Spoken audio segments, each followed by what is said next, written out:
is going to talk about Doxastic dilemmas, a divergence-based model. So, thank you. Yes. Thank you, and thank you everyone for coming. I was actually looking forward to this talk because what I'm going to present today is kind of new for me. I'm kind of entering in a new territory. I'm going to present something in between epistemology and ethics.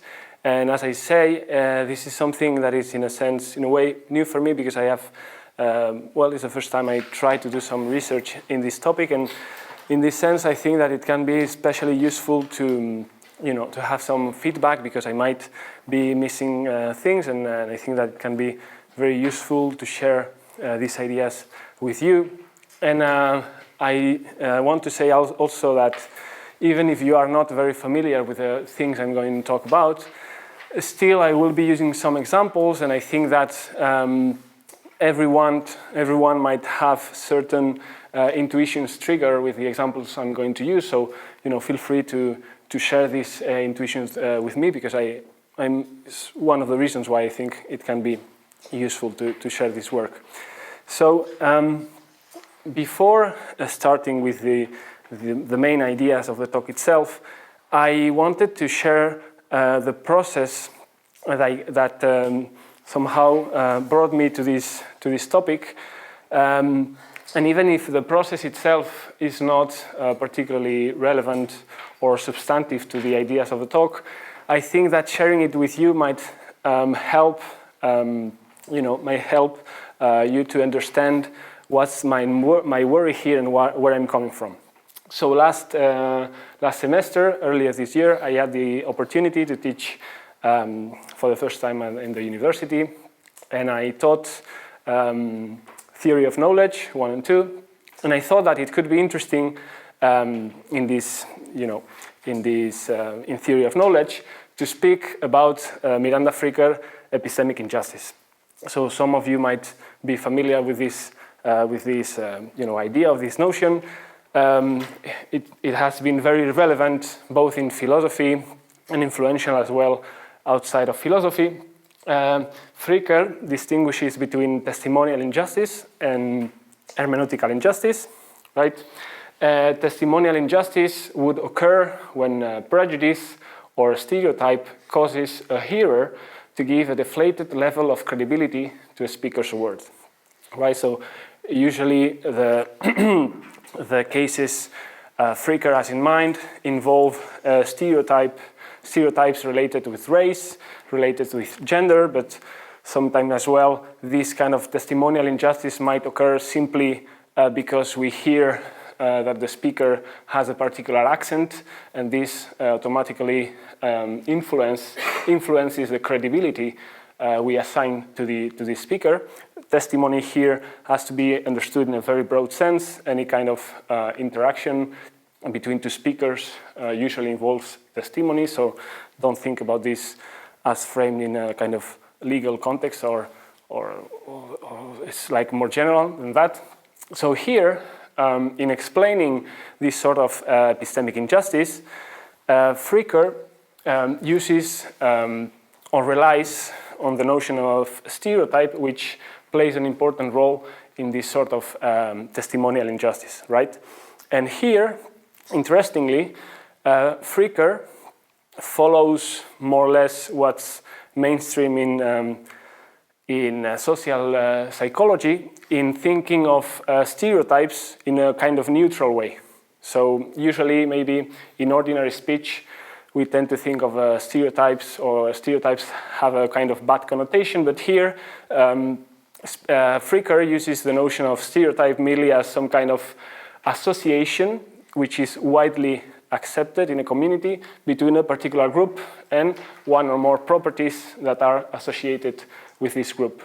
So in this sense, insofar as stereotypes are generalizations, sometimes they might be reliable generalizations, sometimes they might not, right? And so here, the idea is that, as Fricker suggests, stereotypes are not only essential in making credibility judgments, but often it is also desirable that we rely on stereotypes to make credibility judgments. For instance, if we go to the doctor, it is desirable that we rely on the stereotypes, very general stereotypes, that somehow tells us that doctors have a certain degree of expertise, and so we rely, or we give them a high degree of credibility concerning whatever they tell us, right? And so this is the idea that, well, stereotypes per se are not good or bad, depending on whether they are reliable or not, they might be problematic. So this is the idea. And so when discussing these ideas with some of the students which are here today, a question appeared, right? So what if this, because in a way, what I thought was missing in Fricker's discussion is that she seems to see that there is a correspondence or a coordination between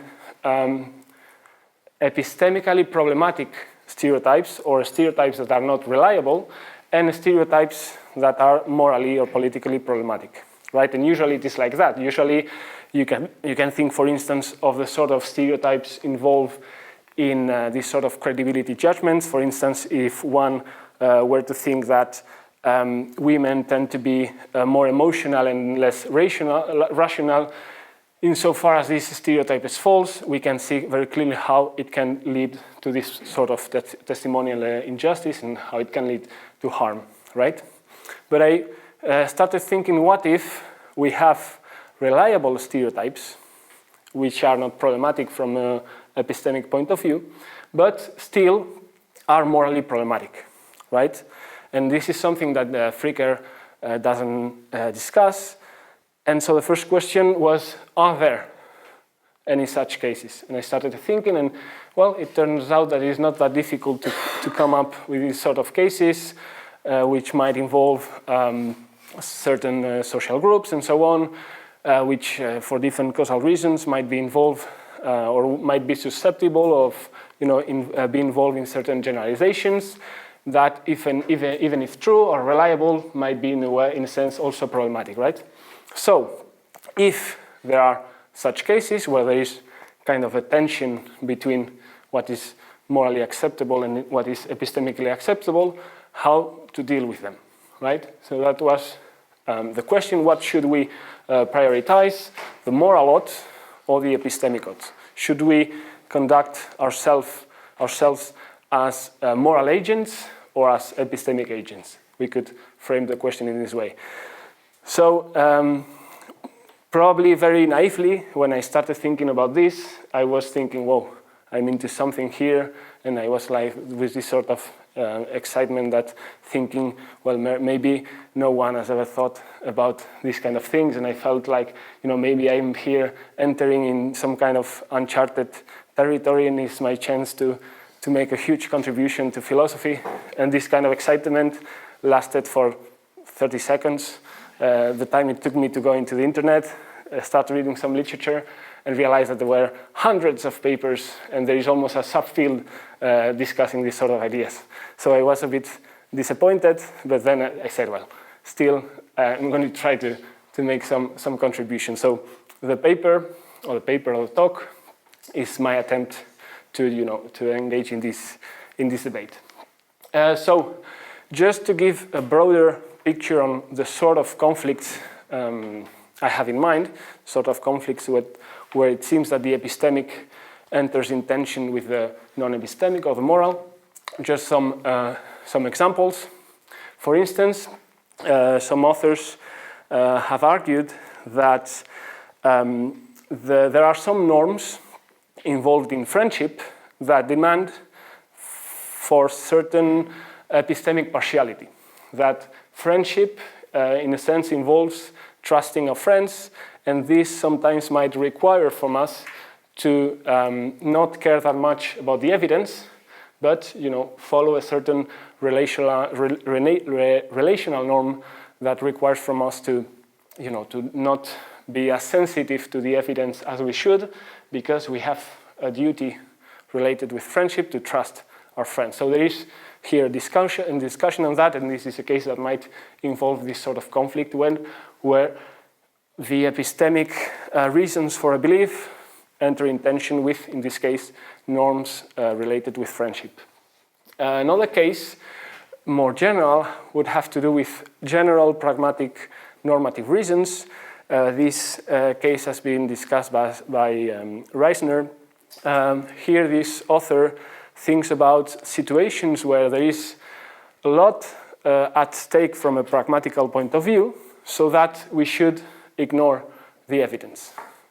For instance, he discusses the following example. Imagine that a person is terminally ill and that they have very low chances of recovery, but in this case, and the evidence says so, but in this case, as it has been shown, believing that they will recover might significantly increase the chances of recovery.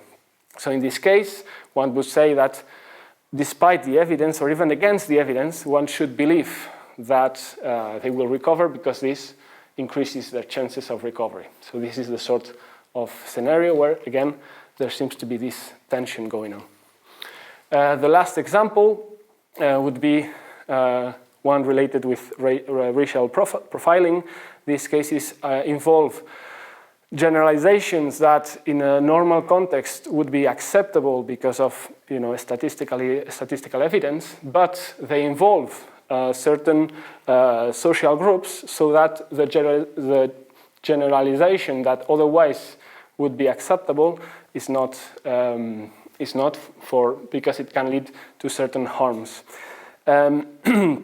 Here, just to picture this sort of case a bit better, imagine that I'm walking down the street. On one side of the street, I see a pit bull, and the other side of the street, I see a chihuahua.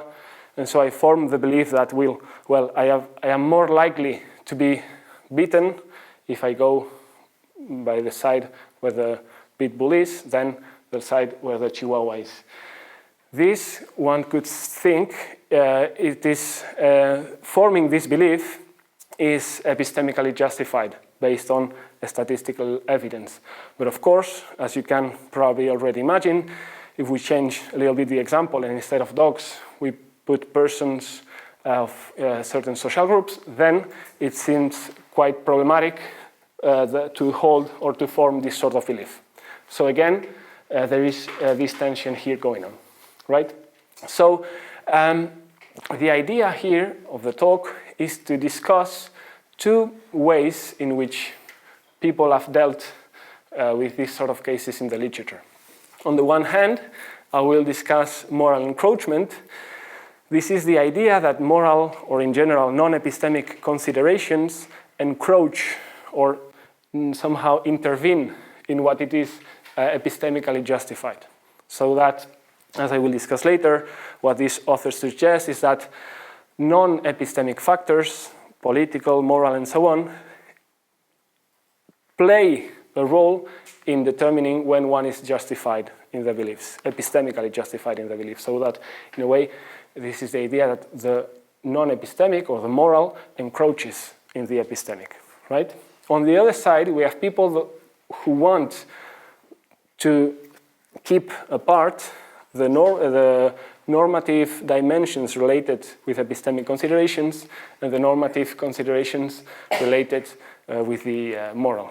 So that they are different normative domains, and there is no this sort of encroachment or intervention of one of the domains on the other. So here the challenge would be, if these two are for the mixed view, if the normative, the morally or the non-epistemically normative and the epistemically normative are completely different and don't intervene in one another, how to deal with these tensions? What sort of meta-norm should we follow to deal when we have different normative domains pointing in different directions? So the idea will be to present some working examples that I will be using through the talk, to then see how these two different ways to deal with this conflict can accommodate these examples. So this is the idea. First, I will introduce the examples, and this is where I think it will be interesting to to think or to see what are your intuitions. Then I will see how each of these approaches deals with the examples, and then I will suggest that they both fail to some extent for different reasons, and I will present my own way to dealing with these cases, which I call provisionally a divergence-based model. So this is the idea. So first example, which involves relational norms involved in friendship. So imagine a case where you are told that your close friend is suspected of a serious misdeed. The police report cites a single-eyed witness who claims to have seen your friend at the scene. Your friend denies the allegation. Despite this piece of incriminating evidence, you believe your friend. So this is the idea. Here, the idea is that, or at least what I want to convey, is that in normal circumstances, we would have enough evidence to believe that the person did it. But in this case, there seems to be another moral consideration that might prescribe, if we try to put these different normative considerations together, which might prescribe to actually believe the friend against a certain amount of evidence. This is the idea. But I want to contrast here, and this will become relevant later, with a very similar case where the evidence is much more significant. So the idea is the accusation is the same, but this time there are 10 independent eyewitnesses corroborating the story. Once again, your friend denies the allegation. You are tempted, perhaps out of loyalty, to believe your friends nonetheless. So here, my intuition in this case is that if in the first case it would be reasonable to believe the friend, in the second, the evidence is so overwhelming that we have important reasons, or it might be even a prescription to, in this case, follow the evidence. So this is the idea that I will be coming to this example later on. The second example, I'm here, sorry, because, well, more or less. Sorry for the amount of text, but I thought that it could be interesting to, give a good description of the case. So imagine here a committed feminist activist who works to challenge structural injustice, particularly the widespread disbelief of women who report sexual assault. She holds the political conviction, supported by a long story of social patterns, that women's testimony is routinely discounted and that believing women is an essential act of solidarity and resistance. Okay? This is we will be, in this example, assessing, in a way, this person's belief, right? So imagine then the following situation. Another woman, Maya, accuses a well-known professor of sexual misconduct. The only direct evidence is Maya's testimony. Although in many contexts, such testimony would constitute a sufficient basis for forming a justified belief, especially given the systematic discounting of women's voices in cases of sexual misconduct, there is also some meaningful counter-evidence. The accused professor, who has long-standing reputation for integrity and no prior complaints, denies the allegation. A colleague of Maya's reports that she expressed uncertainty about the incident shortly after it allegedly occurred, and Maya's account diverges slightly from what she initially told a close friend. While this counter-evidence is not overwhelming, it introduces real doubt.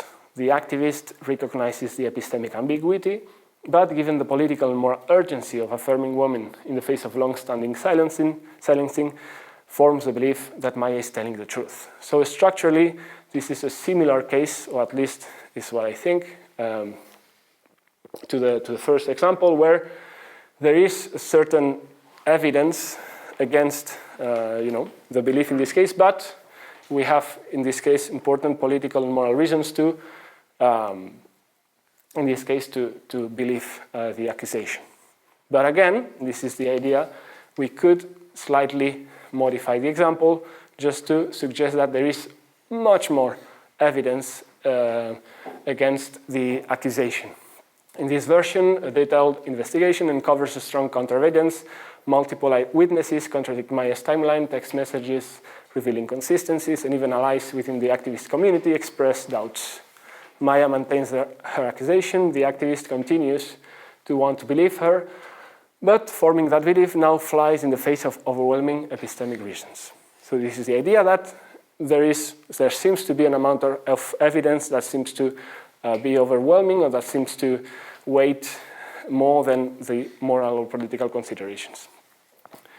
So at least in this case, it seems that persisting in belief seems much more questionable.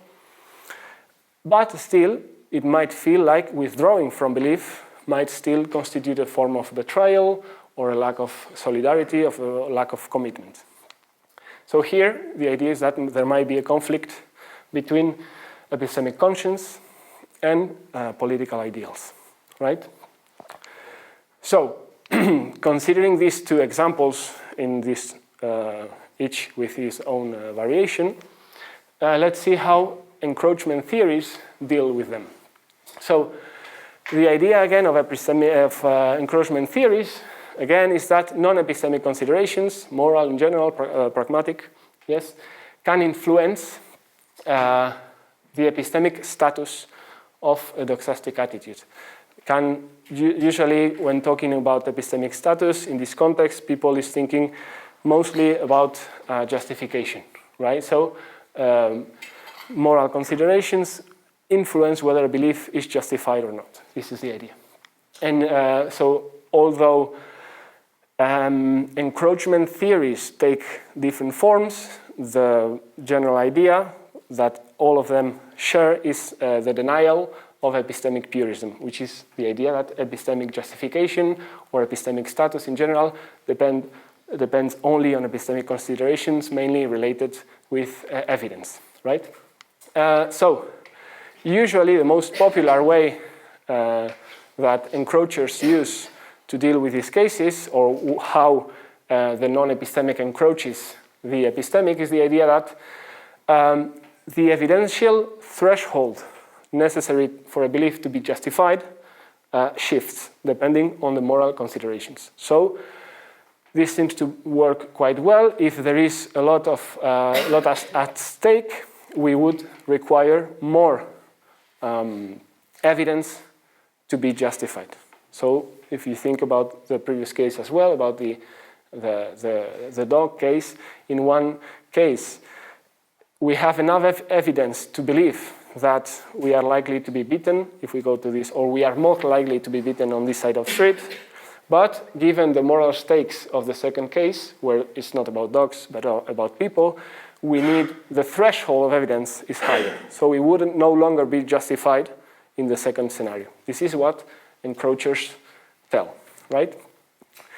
So, or if we apply to the case to the cases discussed, in the first example, friendship values would rise the threshold, so that we need more evidence to believe that our friend did it, right? So this is how encroachers think about justification. So even if in another context we would have enough evidence to believe that this person did it, because we have this standard threshold, if you will, and we have this kind of evidence, friendship values kind of elevate the threshold so that it is no longer justified to believe that our friend committed this sort of misdeed.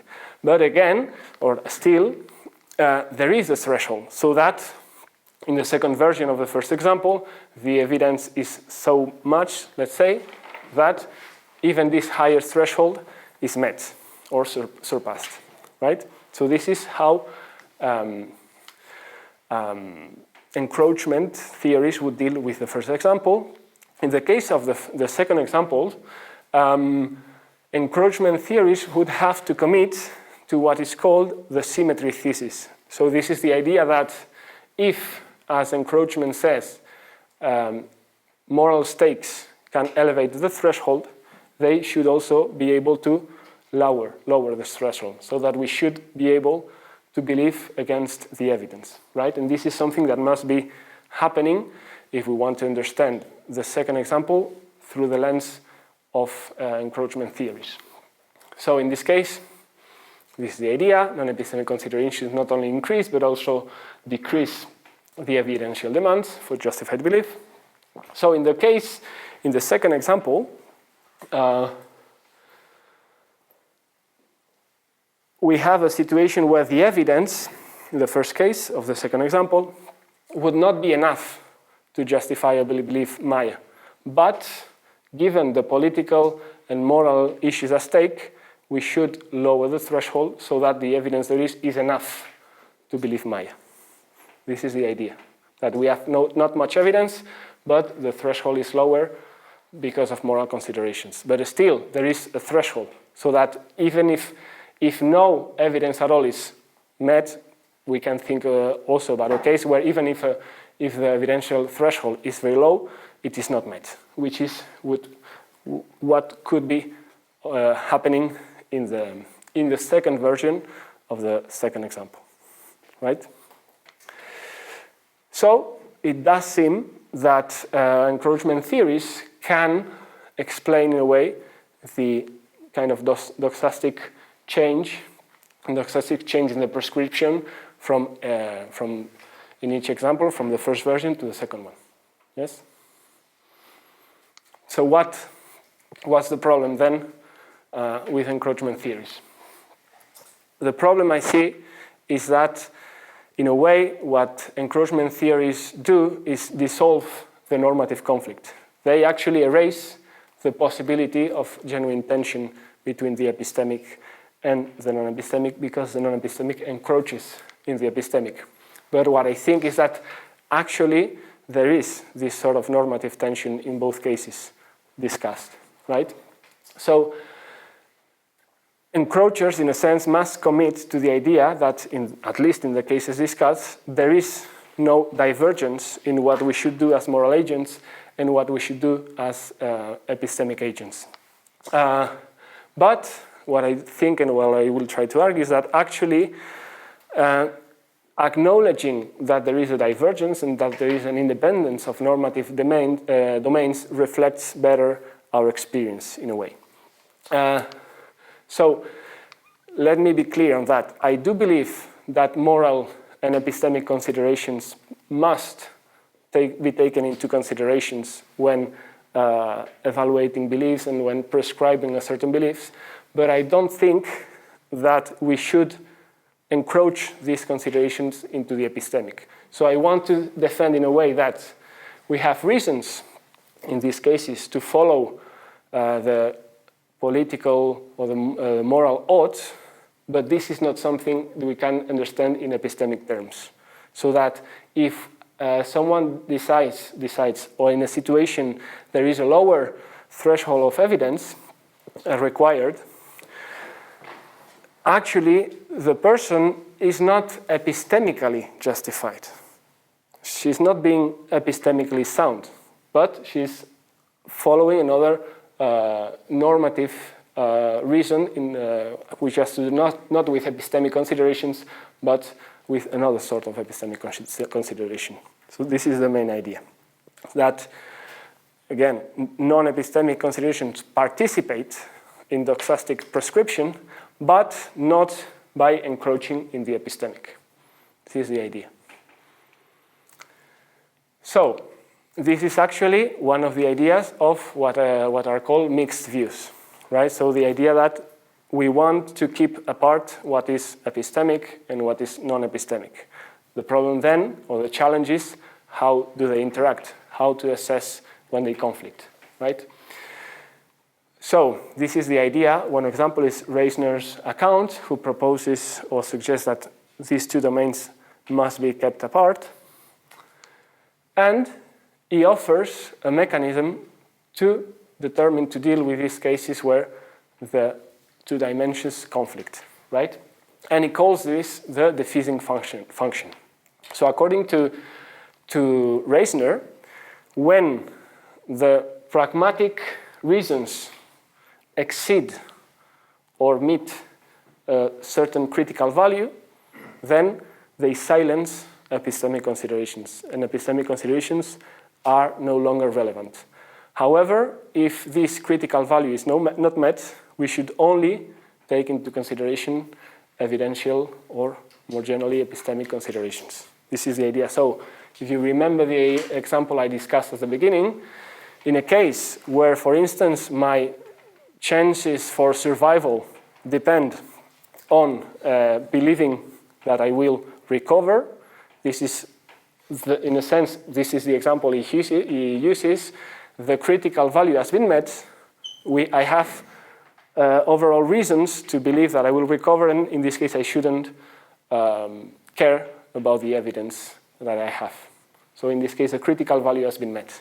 And so in this case, and it seems to a certain extent plausible. Of course, maybe something I should have clarified. This discussion can only be held in a way if we accept that we have certain amount of doxastic control, at least in certain cases, so that we can, in certain cases at least, decide or think about what to believe. It is up to us to decide what to believe. Of course, we do not have always doxastic control. So if I'm seeing outside that it is raining and someone tells me that the life of a person depends on believing that it is not raining, in this scenario, I don't have doxastic control. So this is only pertinent in cases where we have this sort of doxastic control, right? So this is the model that Reisner proposes. This is the example he uses and I mentioned earlier, right? The idea that here the critical value has been met, so we shouldn't care about epistemic considerations. So it seems, at least to me, that in these sort of extreme cases, Reisner model seems, well, to work more or less, but it seems to yield the wrong predictions in more nuanced cases, particularly when it comes to the examples discussed previously. Reisner model seems to fail, right? So, and this is why this is so, because there seems to be cases where there are non-epistemic considerations strong enough to be decisive in this sort of in doxastic prescription, without eliminating the possibility that more evidence would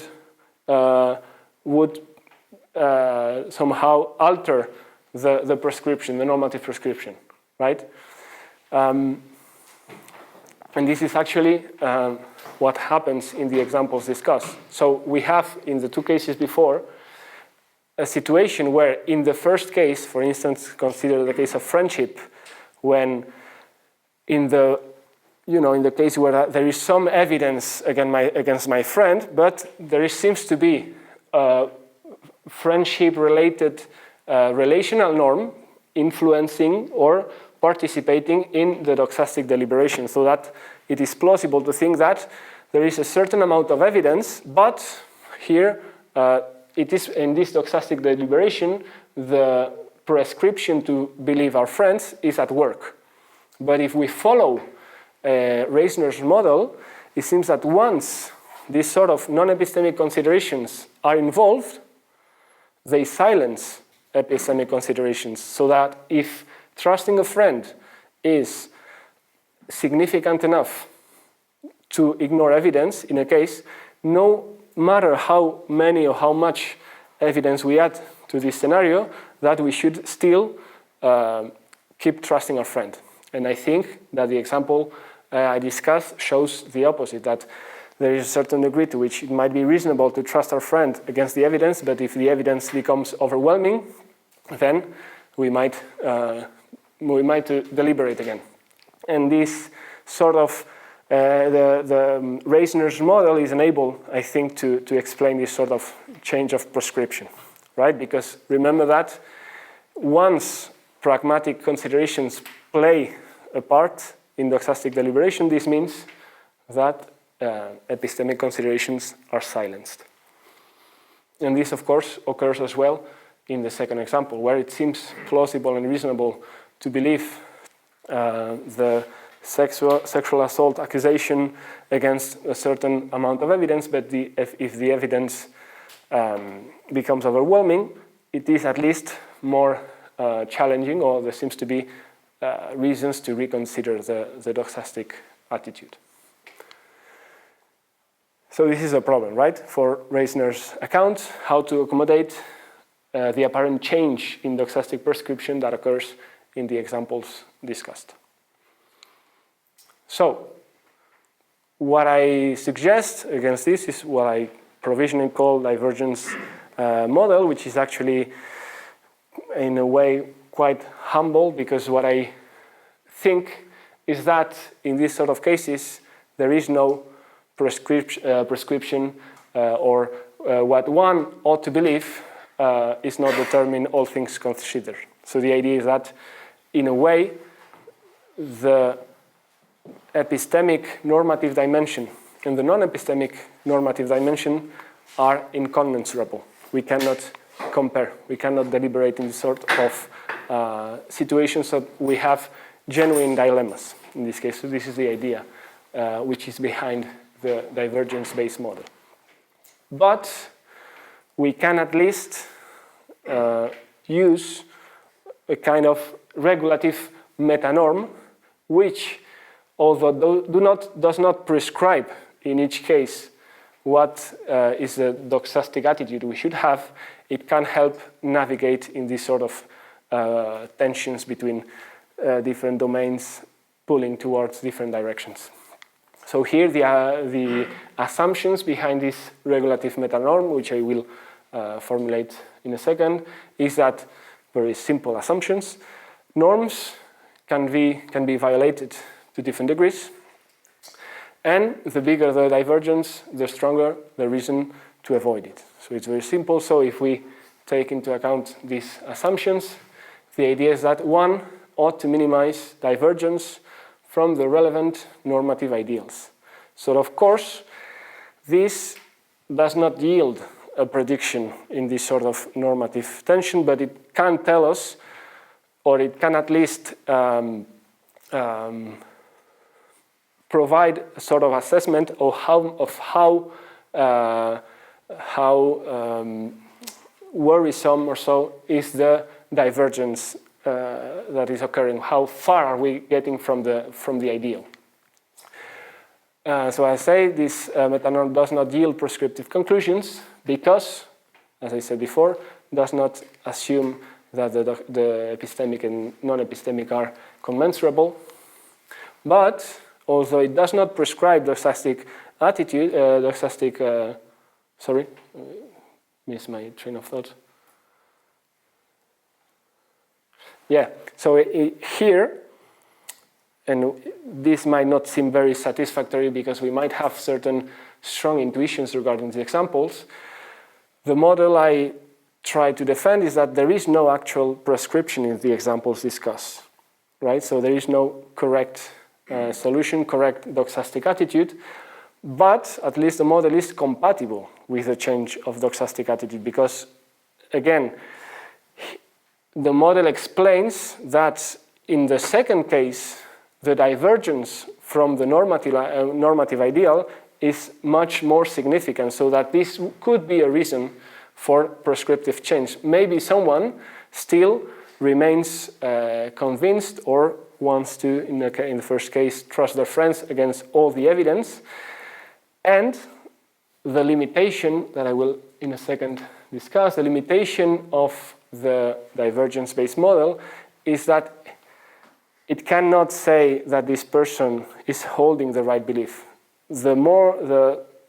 What it can say is that from an epistemic point of view, there is a huge mistake or a huge divergence, and this may be even enough to say that the person is not being rational, but all things considered, the person might have moral reasons to steadfast and to hold to this belief.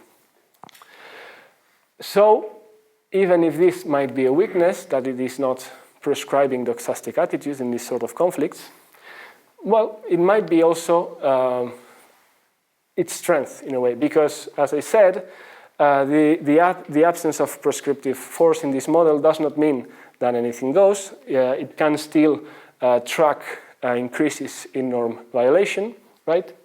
And it also can, this sort of pluralism, can fit with some of the intuitions we might have. For instance, intuitions regarding that some of these conflicts are genuine doxastic dilemmas, genuinely difficult to solve, right? And so that in a sense, they are to some extent intractable. And this also could fit with certain emotional responses we might have in these cases. For instance, imagine that in the face of evidence, I decide not to trust a friend.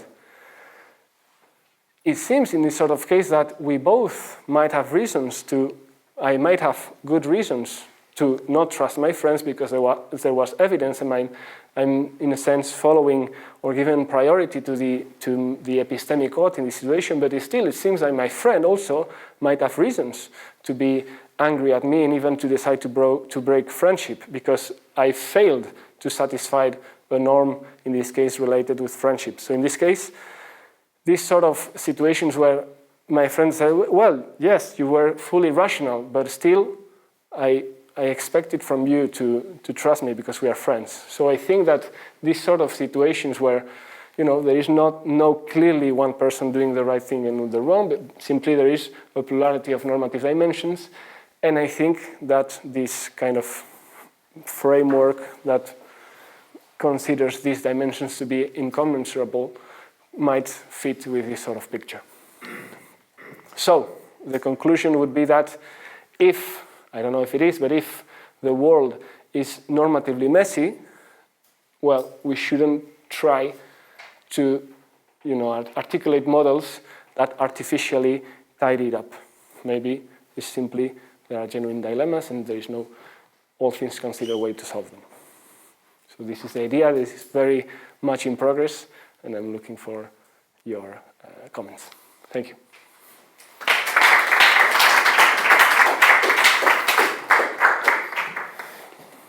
So, plenty of time for questions, doubts.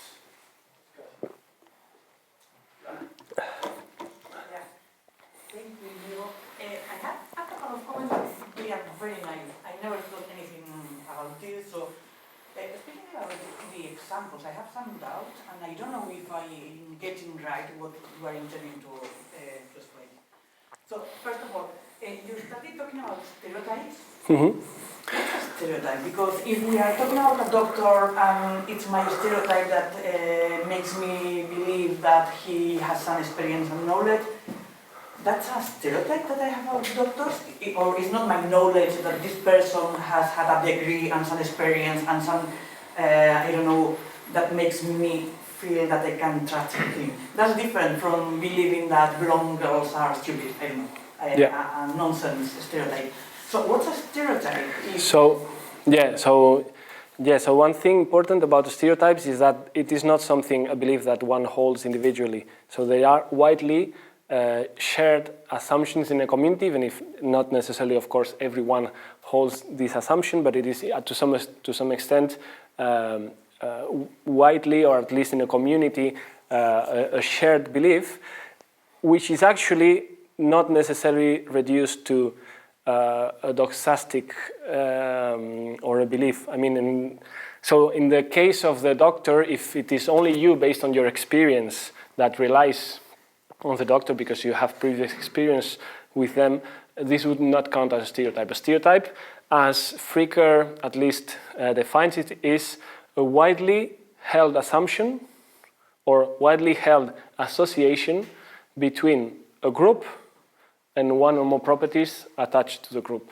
So for the case of the doctor to be a stereotype, it would need that as a society or as a community, we generalize that being a doctor means generally to have certain expertise and be knowledgeable about certain issues.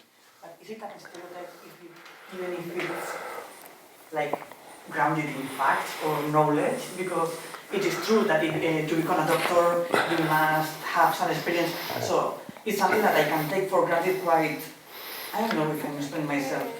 So it's different to believe that blonde people are, I don't know what, something that it doesn't have any ground.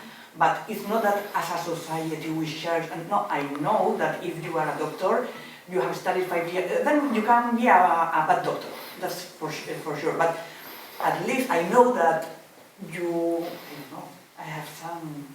Yeah, it is a kind of very the way I'm kind of reproducing the definition of the notion of a stereotype that Fricker uses, and actually I'm kind of doing a bit of you know, because I have kind of similar worries with the example of the doctor, but it worked well to illustrate the case, because she wants to use a notion of a stereotype which is neutral, and says that sometimes a stereotype work as heuristic tools, and it is useful because it is impossible in every interaction we have to gather evidence to then make a credibility judgment. So we need the same way that when I enter in a classroom and I see the teacher, I will automatically ascribe to and these are not necessarily universal generalizations, but they work as a way to make credibility judgments.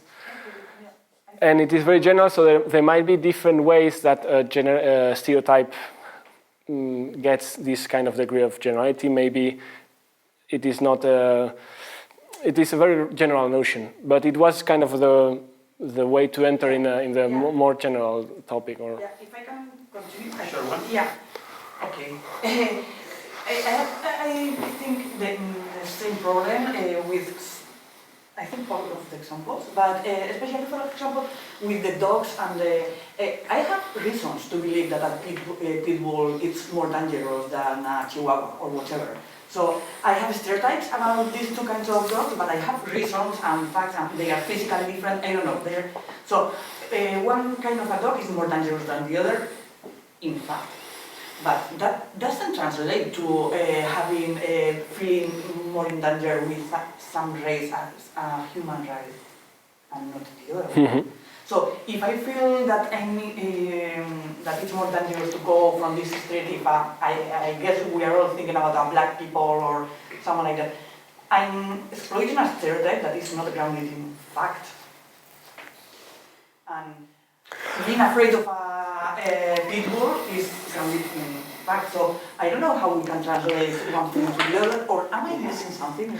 I think that you have reasons to be kind of doubting about these examples because they are different, but I think that we can always reconstruct them in a way that they will somehow illustrate the tension between what is, because what is for a particular race to be, for one of these kind of, the belief you are forming in the case of the dogs to be grounded in fact and in the other not. So you don't need to go to biological essentialism to say that, you know, these particular racial groups has a more tendency. You might use socially driven factors that might relate being in a situation of poverty with more crime. So I think you can reconstruct the cases so that it would, in a sense, be statistically sound, even if very morally problematic, to hold this belief. Still, it is problematic, and this is why you shouldn't hold the belief.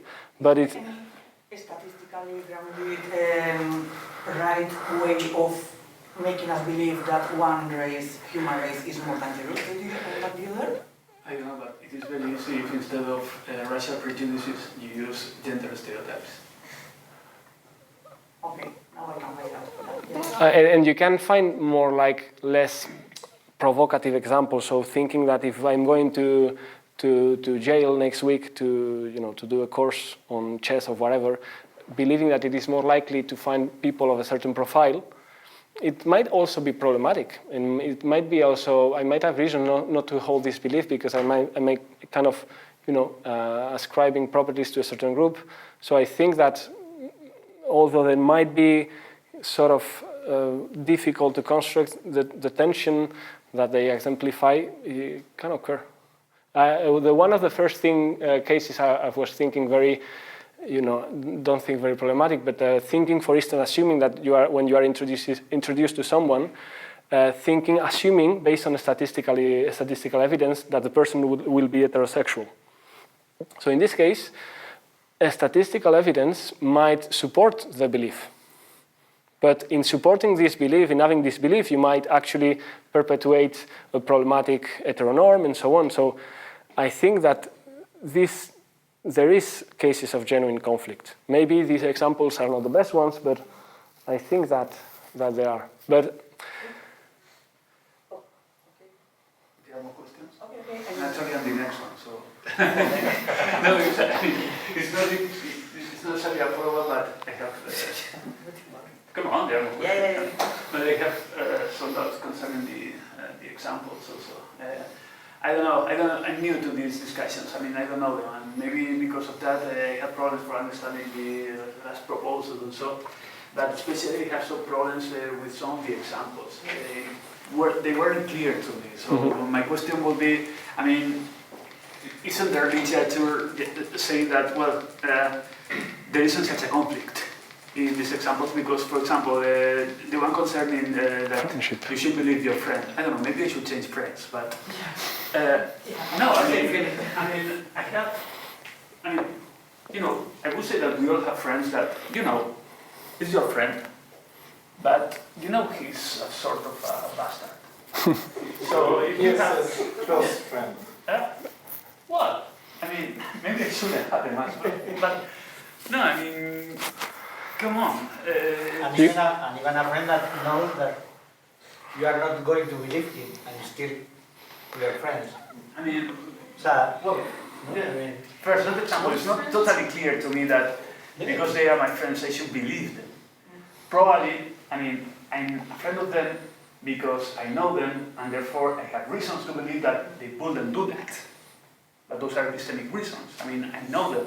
I know how they are. I know how they behave. So, you know, the evidence I have in favor of thinking that they did something wrong doesn't fit with the image I have from them, which is justified in, or not, but maybe it is justified in past, you know, experiences that I have with them. So that example is not at all clear to me. I mean, I don't see how it can be possible, but I'm more interested on the other kinds of examples. The feminist one that decides to believe all the women that tell that they have been harassed or something like that. And also, I mean, the case in which you may have pragmatic reasons for believing something, even though you have evidence not to believe that. One problem that I see I see two problems with those examples that maybe they are connected. The first one is that they seem to assume some sort of autonomy to believe. I don't think we have such an autonomy to decide to believe. I mean, if I go to the doctor and they tell me, you know, you have this illness, only 1 out of 10 that have this illness survive in the next year. But, you know, we know that if you believe that you will survive, that somehow increases the possibility, the probability for you to survive. I mean, I will try to believe so, but I would very much like someone to explain how I can do that. Because if the doctor tells me that, you know, only 1 out of 10 survives this illness, I mean, I would like to try to decide to believe that I will, but I don't know how you can decide to believe. Yeah. And related to that, in the case of the feminist that decides to believe the woman that reports the assault. Reports the harassment. Isn't there a difference between believing something and acting as if believing? Which is, I mean, maybe we have the moral duty to act as if believing, but that doesn't mean that you believe what you said. So, because of such reasons, I mean, these are not clear examples to me at all. I mean, I can see that we have political reasons, moral reasons, maybe pragmatic reasons, I don't know, to act as if. But they are not cases in which you believe. So, aren't these kind of examples rejected? Because they are not clear to me at all. So about the first thing about friendship, I totally see that you might not share the intuition that we should trust a friend against the evidence. I don't know if we change the example. Friendship, of course, is to some extent, I don't want to say a social construct, but it can change through context. If we would change the case of friendship and put the case of trust in kind of between partners. Well, I think if you are not convinced by this case where you have a duty to be in a way epistemically more flexible with your friend, maybe you might think that you have this sort of duty towards your partner. There is an interesting example. I think I put it here. Maybe it will convince some of you more. I think it's here, yes. So this is a very, no. an example that has been discussed a lot in the literature. So imagine you have struggled with alcoholism in the past, but have been sober for 8 months. After attending a professional event where someone accidentally spilled wine on your sleeve, you return home. Your spouse, upon smelling the alcohol, forms the belief that you've relapsed. She does not accuse you aloud, so she doesn't act, but you can see it in her eyes. Despite your history and despite her belief being understandable, given the evidence, because you have relapsed in other occasions, you feel wounded. Especially because staying sober that evening was an accomplishment, her belief alone feels like a betrayal. So here again, maybe it's not convincing, but well, one thing would be if the examples are convincing or not. Then the other thing would have to do with the issue of doxastic control. So maybe here in these cases, I do believe that there are, of course, many cases where we do not have doxastic control, but we do not need to have always doxastic control for this to be relevant. So if we have, at least in certain cases, doxastic control, this discussion would apply. I do believe that there are cases where, through reflection, we have the capacity to reflect and to think what are the evidence, and to decide to some extent what to believe. Not only to act as if, but to decide what to believe. Because I don't know, even if maybe actually it can come after the action, so that you have certain doubts and you say, well, I'm gonna try to believe, act as if, and then you end up believing. So I think that even if it is not clear in which cases, and I think that actually might vary a lot depending on the person, because certain people with more tendency to be very rational and rely on evidence might not have this kind of capacity to ignore evidence. But some other people might. Because, I don't know, maybe the idea that certain cases involve doxastic control or not kind of varies depending on the agent. But I can see, because I have the same worry sometimes, that maybe in these cases we cannot actually decide what to believe.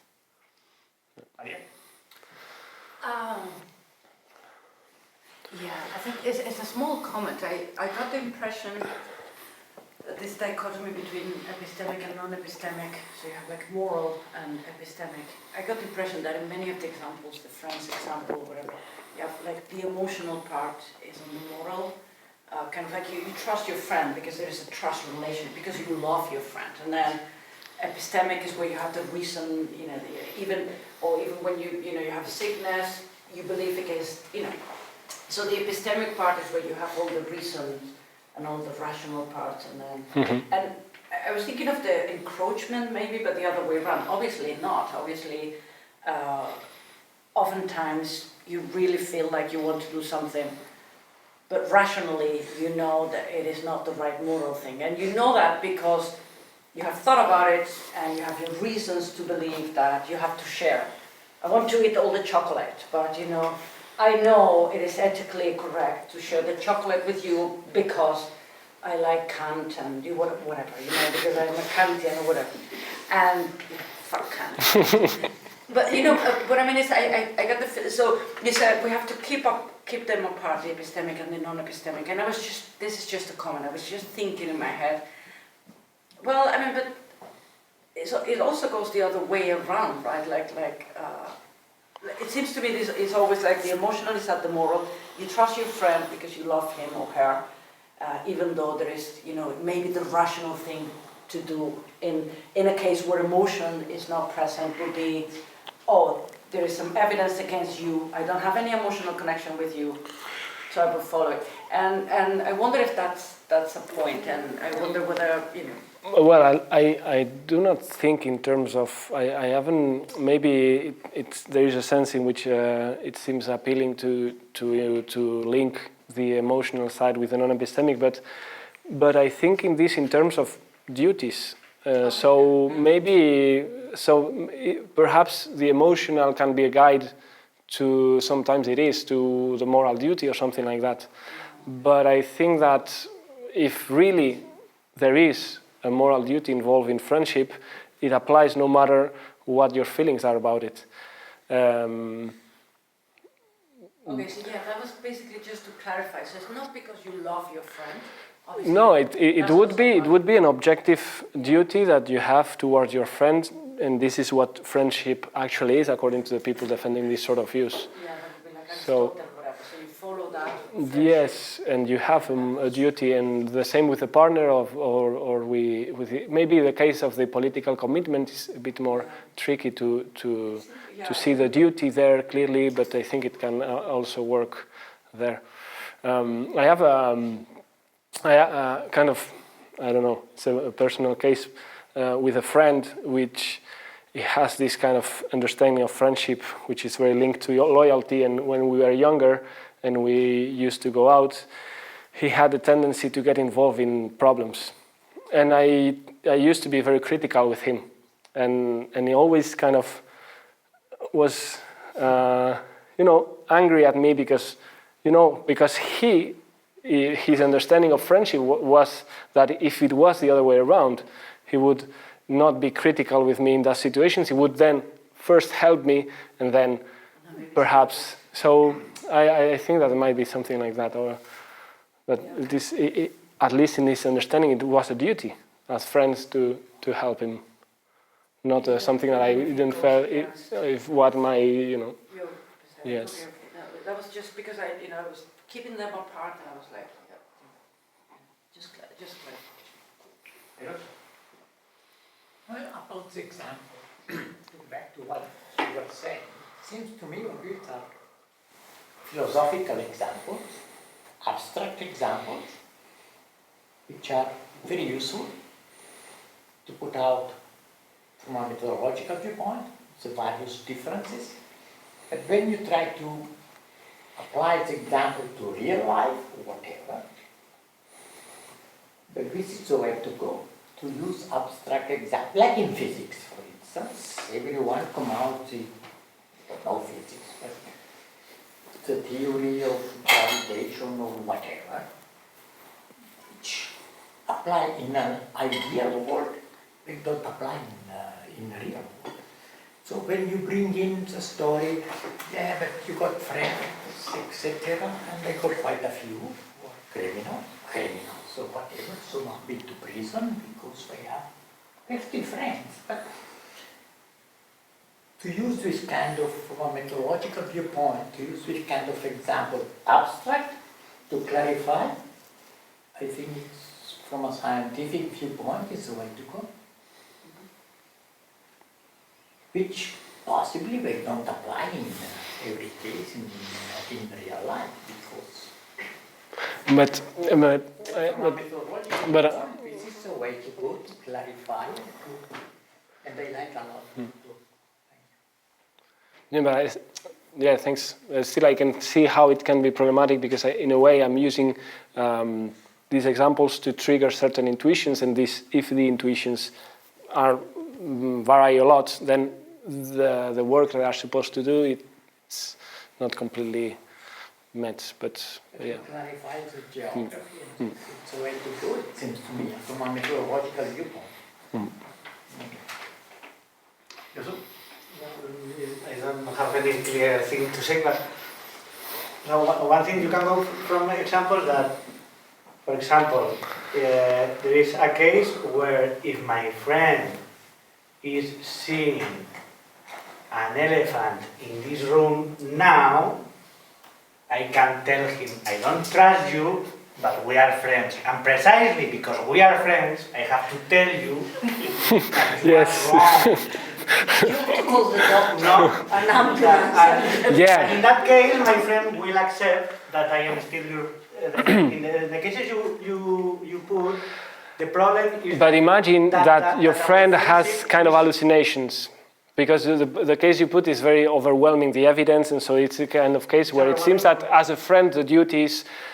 But imagine that there is a kind of small space for that to be the case, and insist that really trust me, and you don't.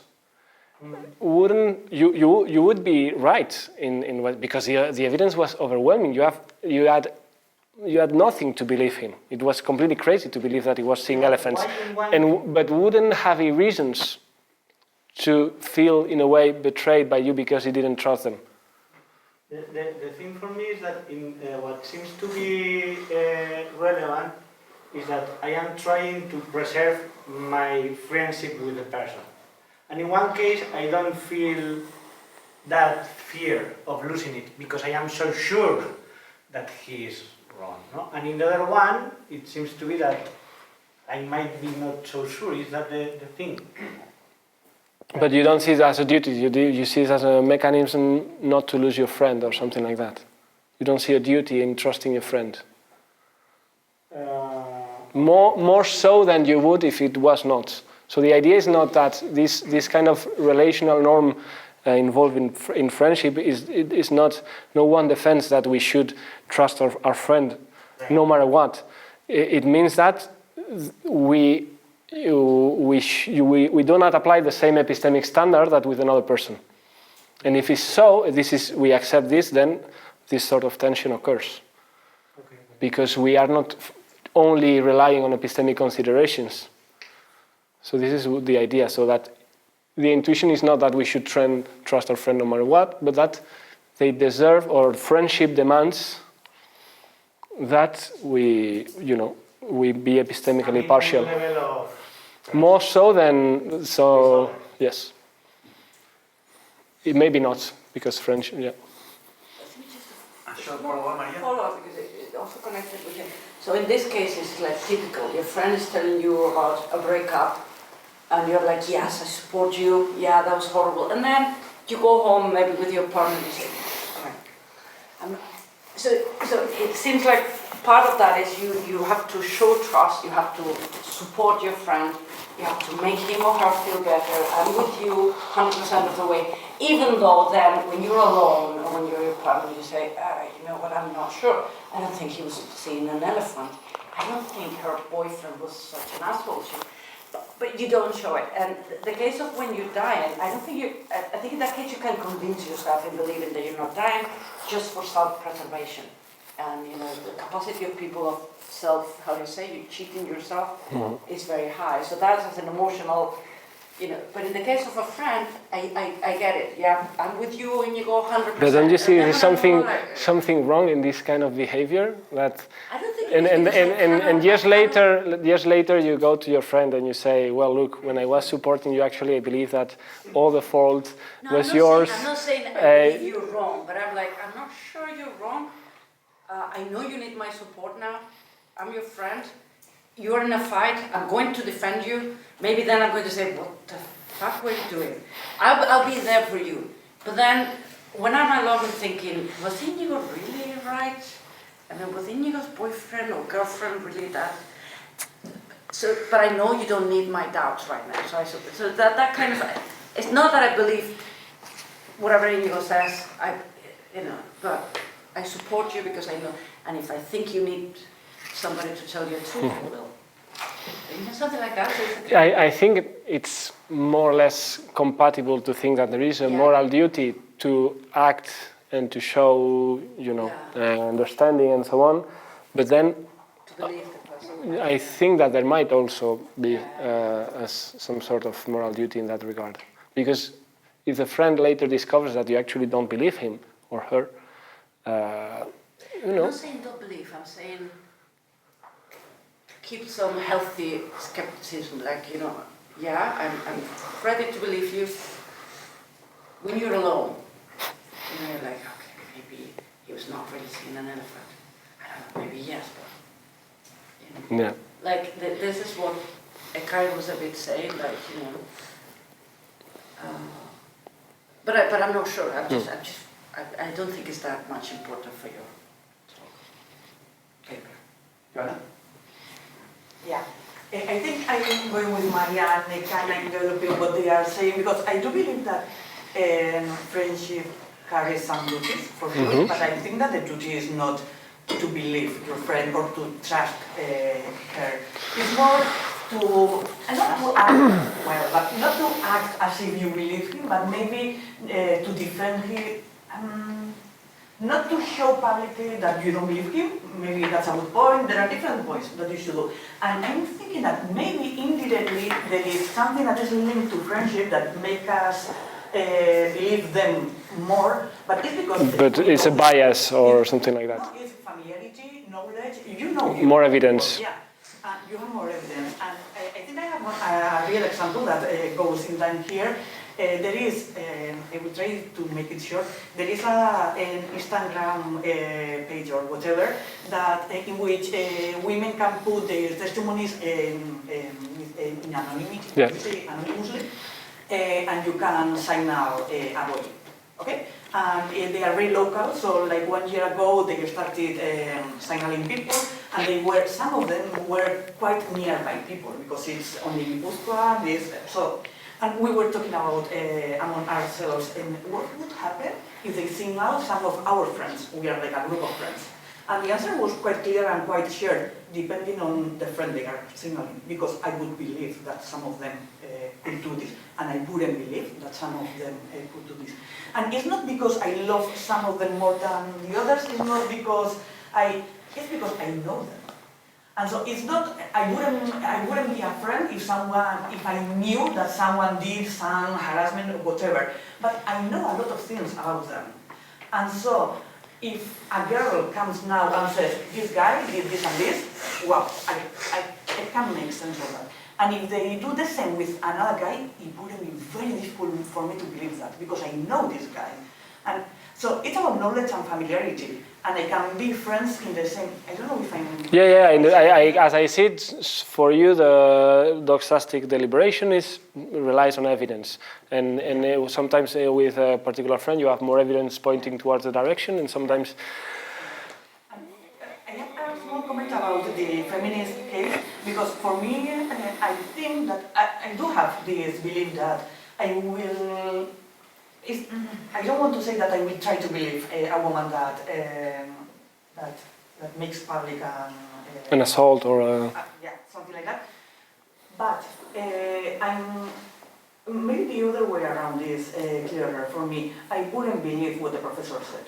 I wouldn't believe that because I have some... But again, rely on evidence, and yeah, but in the example, I try to formulate it in a way that that reflects as well that, you know, it is... testimonial evidence also, Iñigo. So it's like, why should I believe someone telling this and not the other one telling that? I know that as a matter of fact, that usually in this position of power, men can lie very easily. Evidence so, and social patterns. I put the idea that I mean, there is a reason to believe which goes beyond, of course, the testimony, but also social pattern, or not believing a social pattern of the vast majority of true accusations and so on and so forth. The question is there something more beyond evidence that gives you reasons to trust or to believe, or it is merely based on evidence?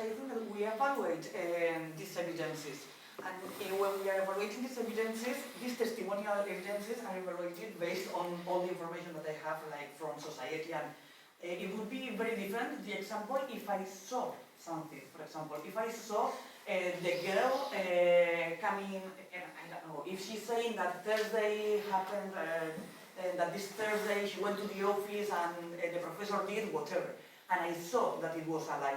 I have a direct testimony, and that wouldn't be affected by politics, by anything. But we are relying all the time, in this example, in testimonial evidences, and they are quite biased evidences because they don't come from the...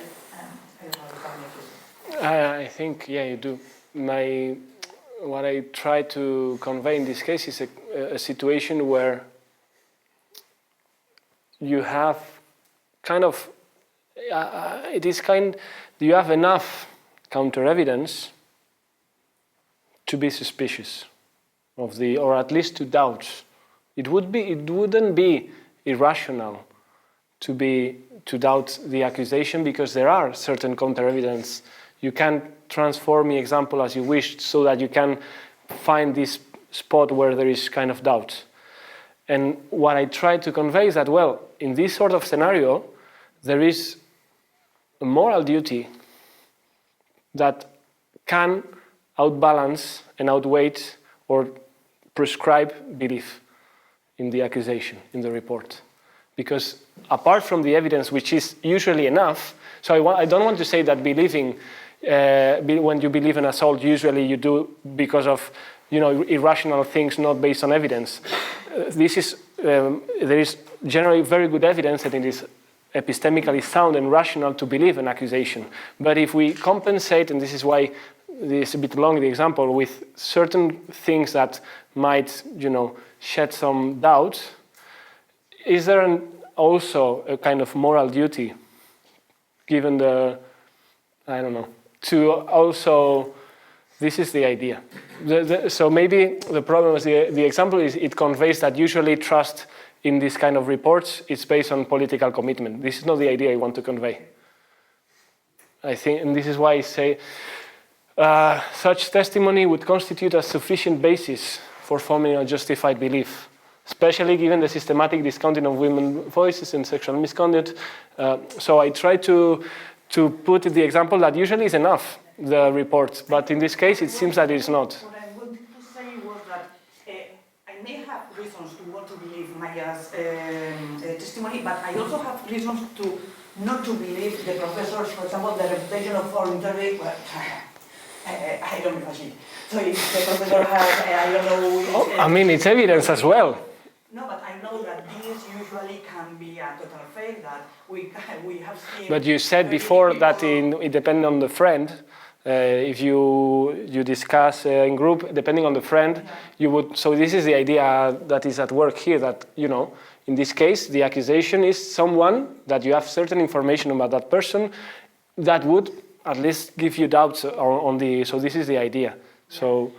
Yeah, I guess the conflict comes that I have also the more general knowledge or idea that usually big man profiles shouldn't be transferred. So this can be, I don't know. I have to think more about that, but...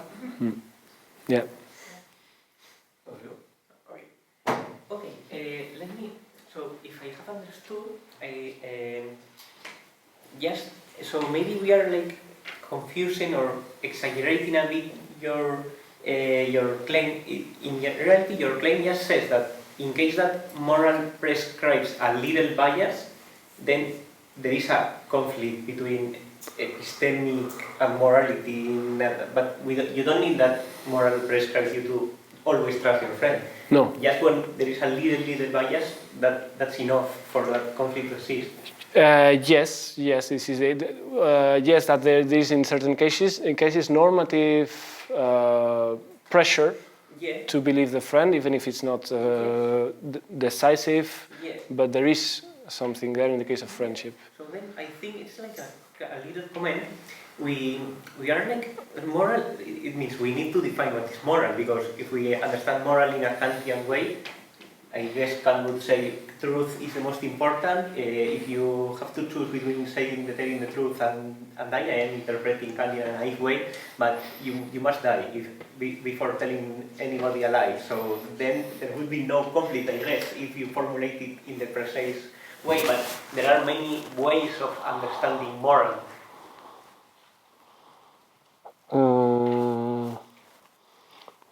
Moral is a huge problem, I guess. So what is moral for some people is not moral from other people.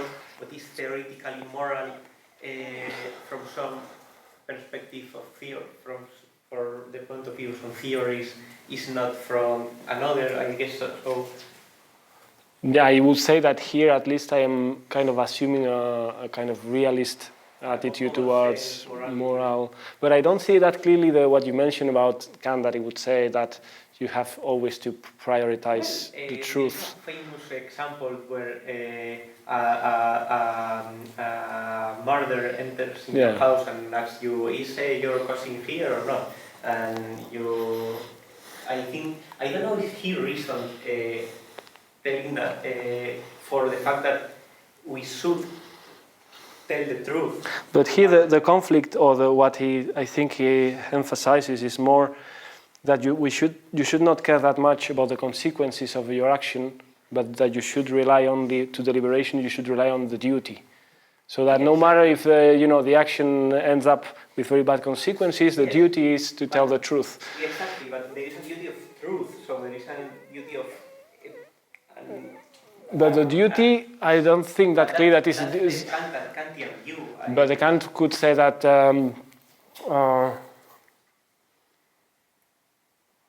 the duty is to treat people as, I don't know what's the terminology used, it's not as means, but as ends in themselves, and so that you should do something that preserves the well-being of a person, before, and if for that you have to hold a kind of belief against the evidence, that means that you are treating that person, sorry. Of course, there is multiple ways of understanding moral, and there is multiple ways of interpreting any way of understanding moral and so on, so the problem is use that.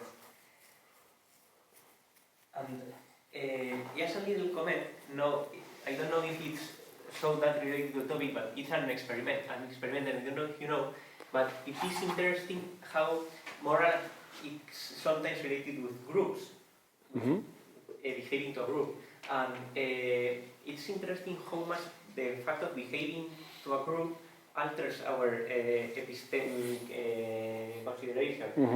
There was an experiment with kids, I think, in the 60s or in the 70s, and they just divided them in two groups. So they said, you're the eagles and you're the rabbits, or something like that. And after the rabbits were blue and the eagles were red and all that stuff, and they saw that kids were more, for example, if you were an eagle, you were more likely to consider a rabbit like a person than an eagle. So they created a bias just like creating a so stupid identity. So if moral implies a belonging to a group in a certain way, I guess it could imply biasing yourself in that sense. So I think that the point could be like there.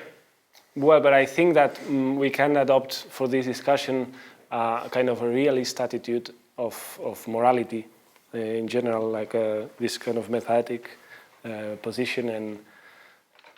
And of course, if I try to flesh out a specific morality in this, then it would become, I don't know to what extent actually the things I'm defending here depend on the specific position one takes on these issues. Yeah, of course. Short and very general question, if you don't mind. Is it possible for someone to have very good epistemic reasons to believe something which is morally wrong? I mean, is it possible to have... This is a question I'm trying to... You put it explicitly. Is it possible, I mean, do you think that it is possible for someone to have very good reasons for believing that some principle in ethics, which is actually true, is false? Is that possible? Yeah. Wait, what? Formulate it again, because at the end I got lost. Is it possible for someone to have very good, good justification to believe that a principle in ethics, which is actually true, which is actually false, is true? Can you have very good reasons to believe something? What? It's a very simple question. No, you have changed the question. Yes, no? Yeah, I think it changes. It's what's happening Luckily, we have recorded. nowadays in Israel. 80% now of the people, they hate Netanyahu, but they believe, they are justifying believing. No, they are wrong. Killing Yeah, They are absolutely wrong. They're absolutely wrong. They don't have good reason for believing what they believe. But I guess if you're But they believe Kantian, that would be impossible. Like if that's what you were saying, and that's what I was saying of the demotion. Is it In the possible? sense because you have a rational view of morals, like the moral duty is determined by pure reason, so it cannot go against epistemology, I guess I don't know that much about it. I would need you to try to formulate it again. Okay. Can someone have good reasons? Be epistemically justified epistemic reasons, in a belief. Be epistemically justified to believe that some moral evaluation is true when actually it is false. I mean, you can have, when we are not talking about judgments, moral judgments, I mean, one can have very good reasons to believe something which is actually false. Yeah, it can be, yeah. Is it possible in the field of ethics with valorative judgments? I mean, with valorative principles? Could you give an example to No, just to that's see? the point. I mean, I don't know if it is Yeah, possible. but a kind of ethical principle that could be Can involved. have very good epistemic reasons to believe that, I don't know, Killing is right. So, Death penalty is just. or women are inferior to men. I mean, I don't know. You said good epistemic reason, Yeah. but good implies moral, so it's like... No. well, not in this case because I mean, more. So I think I see now the idea. So imagine that I think that you have to answer some sort of biological essentialism that relates a racial group with inferior cognitive capacity or something like that. I don't know, but I think that that's the question behind it. Yeah, of course. I think So- that you're committed to saying that it is possible. But I think that the problem is that when we go that specific, usually it needs to be acknowledged that beliefs do not occur in isolation. So if I believe, I will try to be careful because these are sensitive topics, but imagine that I believe there is now a discussion on whether they have to publish the origin of the people that get imprisoned, and there is a discussion on that. So imagine that there is a statistical evidence that links immigration to more crime. So you cannot, I think that this belief in itself, believing that there is a link between immigration and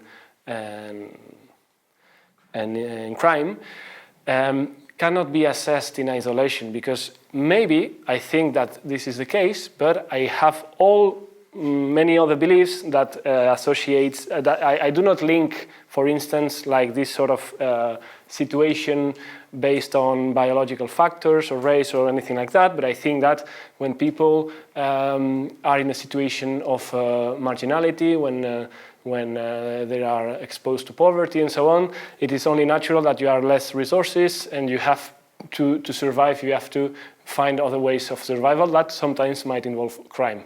I think that if you put this together, it is a belief that otherwise could have been problematic, because if you think that this is due to some biological essentialism and so on, if you kind of take into consideration the whole net of beliefs, the same belief is not less problematic. It is actually necessary to intervene and to take into account to what extent poverty and so on can influence in these sort of things. So I think that it's difficult to assess them in isolation. And I think I didn't answer, but... No, I was thinking more correct me if I am wrong. So the idea is that prejudices might intervene in the way of how we give reasons for what we do, or they can intervene in our process of reasoning. It's not only prejudice. Not only prejudice. This would be only a case. I mean, when you consider cases So where... prejudice or a stereotype, sorry. But even the case of survival, of recovery, no stereotype is involved. There's only the pragmatic consequences of believing makes you to believe against the evidence. So there are different kinds of situations where you have non-epistemic normative pressure to believe. So when in the case of if you believe this, you will survive, or you are more likely to survive, there seems to be a duty But the question, to believe that. question, It's not only a preference. So one of your questions is there something apart from epistemic evidence that intervene in our reasoning or in our process of... That- The question is there is something or? But I'm kind of, the discussion is yes, so the answer is yes, but the question is normative. The question is whether they should participate. They should. So there is. So in fact, we have biases, and we are not always rational and so on. But the thing is that if there is, and I think there is, maybe the examples are not the most compelling, but I think it is kind of easy to think of situations where the reasons to believe something are not epistemic.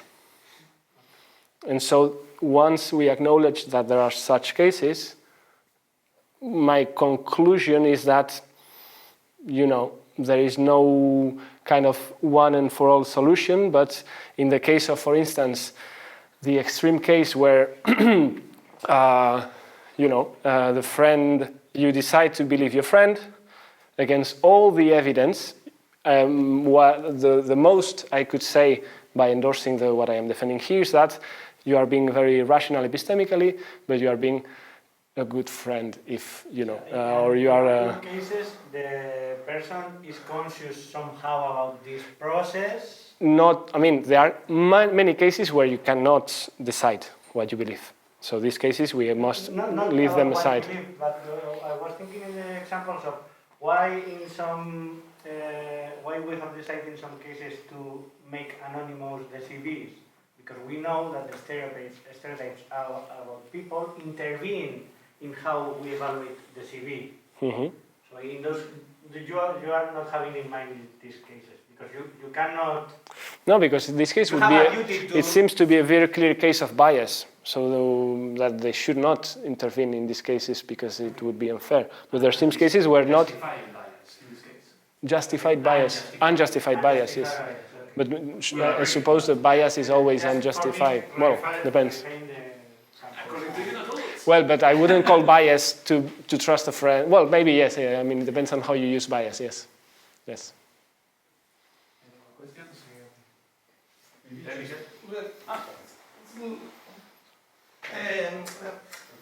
Okay, how to put it?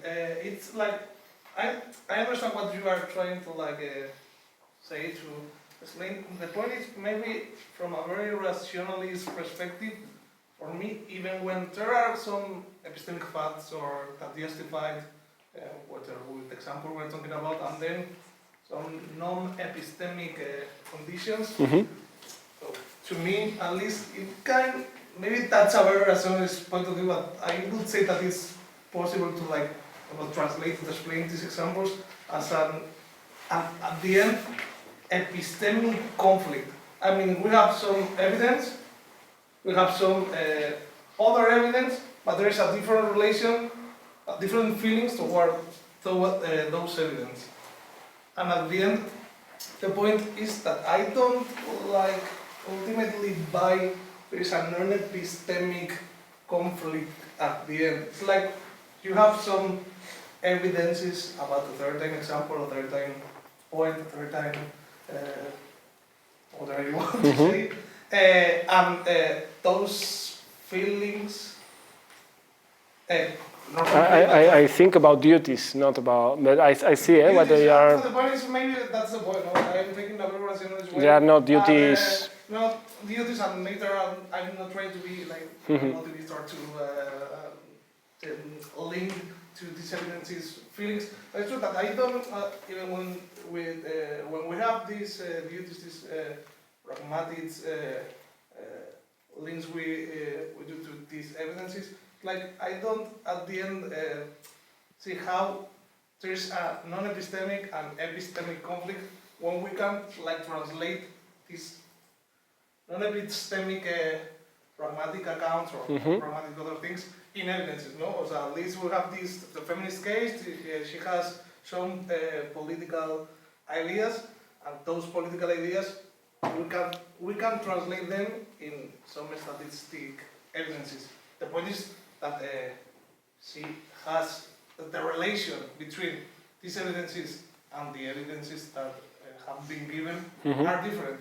But at the end, the conflict is between evidences. A very rationalist person wouldn't have or should. I think the idea is that there is no non-epistemic normative reasons for belief. This is the idea. So the reasons for belief must be epistemic. Or at least that's the point. We can translate them as maybe it's not the right word. But don't you think that in the case of where your survival or the chances of survival depend on your belief, you have reasons which are not epistemic, not linked to evidence, for believing that you will survive? I don't think so. Even if they are, I'm not saying that there are evidence or that they are epistemic. You have a reason. Maybe you dismiss it and you think that, Doxastic attitudes must always depend on pure evidence. Maybe this is what you think. But another thing is to say that there is no reason for belief that is not epistemic.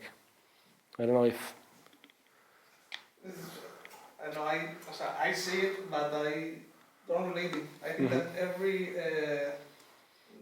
what you call non-epistemic evidence thing, in a certain way, translating a statistical account, maybe or another type of account. Not the example, you have two rows or two ways, and walking on a way, there is a certain group, and in the other way, certain group. I wouldn't change it because people say that this kind of people is more dangerous than others. So statistically, that's wrong. So I will continue my way. I don't know, maybe that's the point. So, and if it's statistically right? And it's statistically right, I should check how that statistics have been and you check it and they are right? Then I would, that's the point, no? Then you have a problem. Then I have a problem. I mean, this is the idea, that there seems to be cases where, you might be doing everything good or everything right from an epistemic point of view, and you have gathered evidence and everything, but still, it might be problematic, because in a case, if you believe that a pit bull is more dangerous or whatever, you are not doing any harm, but in the second case, you are doing harm. And to the extent that you are doing harm, maybe this demands reassessing. So this is the idea. But I can see that, I could say Miranda Frickers says it, there are some stereotypes that are right. But I think that it's a very dangerous place ground to talk. But I mean, there are doctor stereotypes are normally right. That's the point. Not a certain group of people, but it could be a certain condition of being, a certain way. People, I don't know, if you see a person with a gun, you will change it. And that's the point. I see. That non-epistemic account, I think that could be in a certain way always slate or what's in an epistemic way. That's the point. Okay. Thanks. Christian? Yes, very, very nice talk. Yeah, just maybe a simple remark on your first example.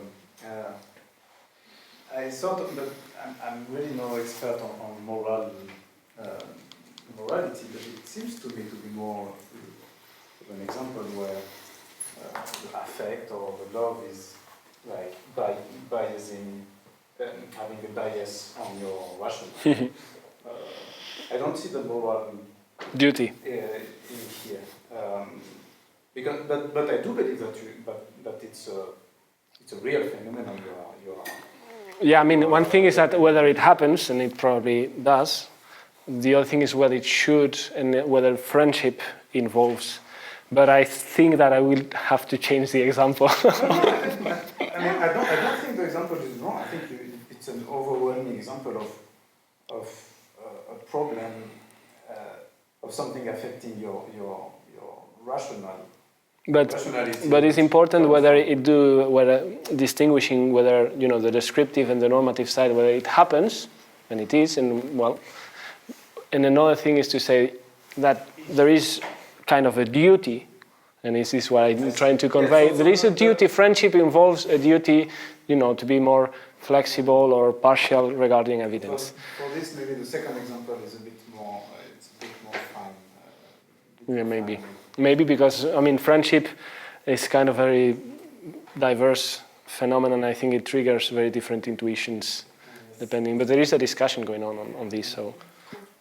But maybe just to answer your question, I think you gave a good example. The reason, like the death penalty, there are no like rational reason to stop that death penalty. Like absolutely rational. It's like it's a moral thing that people consider it to be, and you can make a rational to say, yeah, if we put death penalty, then we can, I don't know, put it's going to be horrible, no? We can put the money we put in the death row or in the prison for helping children. I don't know. You can always make a rational and make it a little bit moral as well, so that you justify something which is very. Yeah, epistemically speaking, Yeah. you could even, or you could even show that there's. I would say that's evaluative. Like not absolute. I mean, there are more questions. Javi and Yusuf. No, I don't have much time, so. Okay. So, yeah, I was wondering, for one, whether these clashes of norms seem to happen also with other domains, right? You may have artist makes a work of art. We have to judge aesthetically the work of art, and we discover the artist, did some morally questionable things, and we wonder whether, there's moral reasons that trump our aesthetic evaluation of the work of art. And it seems to be conflict between norms of aesthetics and norms of ethics. I can buy how you can have conflicts between norms of different domains that have to do with values, be it epistemic ethic or aesthetic. So I'm kind of fine with that. So I was wondering about the model. How does it apply to the cases? Especially, I don't know. You can take whichever you want. Also, because of the ought to, the thing was one ought to minimize the divergence from the ideas. How does that work? Or whether that's even possible. If one ought to entails one should be able to. Yeah, maybe Should one be able to? it should be reformulated in terms of it's desirable. Yeah, because yes, but I see. I mean, it's something that I have just put it there, and maybe, I mean, to the extent that the model does not prescribe, maybe it doesn't make much sense to formulate this kind of regulative meta-norm in terms of a knot. I don't know. The thing is that and this is what I say, that the proposal is kind of modest, because in these sort of cases, against what it might seem at first glance when I introduce them, there is no, or at least according to the view I defend, there is no overall, all things considered, ought in these cases. So that what you have, the most you can say that the divergence in the second case is much more, the epistemic divergence from the ideal, from an epistemic ideal, is much more significant than in the first case. But of course, insofar as they are incommensurable, these two dimensions, you cannot say, you have this amount of epistemic divergence in this case, and you have this amount of moral divergence in this case, so this is weights more than this. So if one were to prioritize, being diverging as little as they can to the moral ideal, and this is what they prioritize, well, I cannot say that they are doing wrong. At the most, I can, overall, all things considered, I can say that they are being epistemically very rational, but they have reasons to believe their friends. They have not to believe their friends. So this is why.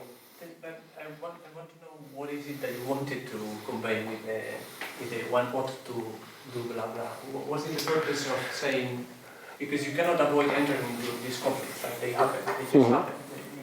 It's getting to it's applicable because your friend does this, and then you get evidence, and so it's not that you should try to avoid this situation. No, but the idea, the odd that you can apply is that where you have two cases, where imagine that there is no divergence from the moral ideal, you are doing everything right from the moral side, and in one of the cases you have a lot of divergence from epistemic ideals because you are believing against a lot of evidence, and the other case, from a moral point of view, is the same, there is no divergence, and there is little divergence in the epistemic, from the epistemic ideal. So in this case, you have an ought to favor the case where, being the moral divergence the same, because there is no moral divergence, you would have reasons, or you would have an ought to favor the case where there is less epistemic divergence.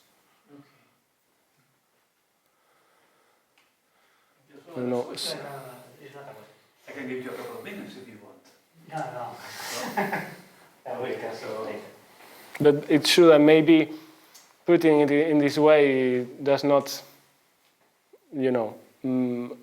gives anything. I mean, maybe it's enough saying that it is that they are incommensurable, and maybe, formulating it in terms of a meta-norm does not, bring anything interesting. I don't know.